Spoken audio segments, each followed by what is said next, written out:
राहगीर को हम सफ़र मिल गया, हम सफ़र को सफ़र मिल गया।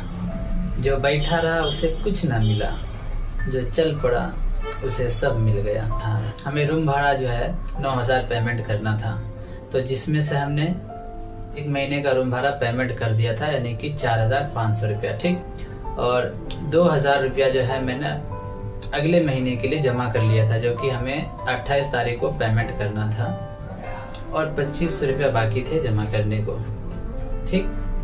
तो कुछ हुआ ऐसा कि समझिए कि मैं कुछ ज़्यादा ही टेंशन में चला गया। हुआ कुछ ऐसा कि 26 तारीख को ही लगभग 2 बजे मुझे कॉल आते हैं। जो मैंने एक लोन उठाया था, ग्रुप लोन 40,000 रुपया उनकी तरफ से, क्योंकि मैंने इस महीने का वो लोन जो है नहीं भरा था, कुछ कारण थे।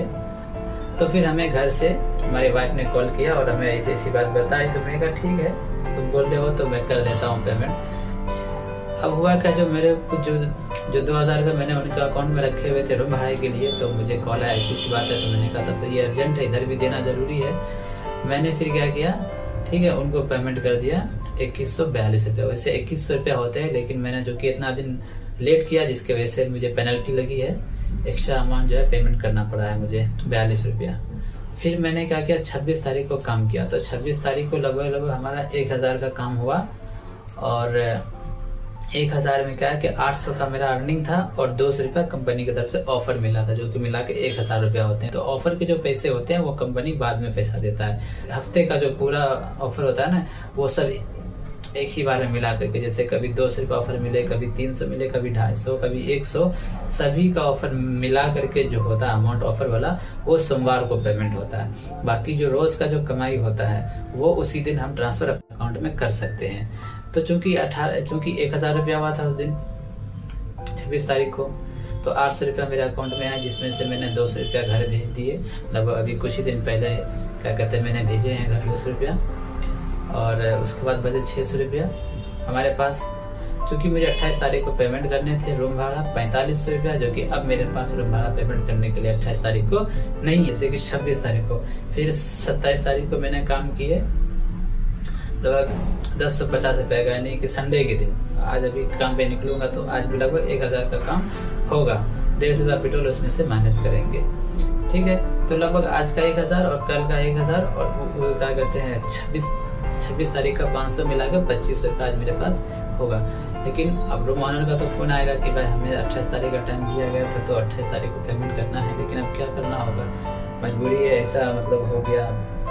फोन करेगा, 2-4 बात बोलेगा तो उसका सुनना ही पड़ेगा, क्योंकि अब भाई उसका पैसा है, बकाया है, तो बोलेगा ही। तो किसी का पैसा लेकर के रखे हुए हैं, टाइम पे नहीं दे पा रहे हैं, तो ज़रूर है कि वो आपको बोलेगा, और बहुत बात भी बोलेगा। कुछ लोग नहीं भी बोलते हैं, कुछ लोग बहुत कुछ बोलते भी हैं। तो क्या कीजिएगा, मजबूरी है, आपने उसका पैसा लिया है, टाइम पे नहीं दे पाए हैं, तो आपको सुनना ही पड़ेगा।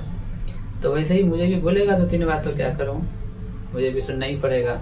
और फिर उससे एक दिन और आगे बढ़ा करके टाइम लेना पड़ेगा। फिर कल भर हमारे पास टाइम है, तो कल किसी तरह मुझे जो है उसे पेमेंट करना है। नहीं 4,500, तो कम से कम 4,000 रुपया जो है उसे पेमेंट करना ही होगा कल काम करने के बाद। एक लोन लेकिन अदा हो रहा है अगले मंथ को, तो ये खुशी की बात है। और कर्ज था हमारे पर रूम भाड़ा, वो भी ख़त्म हो जाएगा। तो थोड़ी सी तो मुझे राहत मिली है अभी, लेकिन अभी भी मुझे बहुत सारी मुश्किलों का सामना करना है, और बहुत मेहनत जो है करनी है। तो इसलिए आप भी अगर लोन उठाए हुए हैं, कर्ज में फंसे हुए हैं, तो कोशिश कीजिए कि मेहनत कीजिए, काम कीजिए, और जल्द से जल्द उस लोन को, उस कर्ज को अदा कीजिए, ताकि आप भी खुल करके एकदम चैन की सांस ले सकें और अपने परिवार के साथ हंसी खुशी ज़िंदगी बिता सकें। सो हमारी इस वीडियो को देखने के लिए शुक्रिया। अगर आप चैनल पर नए हैं तो हमारे चैनल को सब्सक्राइब करें और वीडियो को लाइक कर दें। अगर आपका कोई क्वेश्चंस है या फिर आपको कुछ पूछना है, तो फिर आप जो है कमेंट बॉक्स में हमें पूछ सकते हैं। Okay, thank you.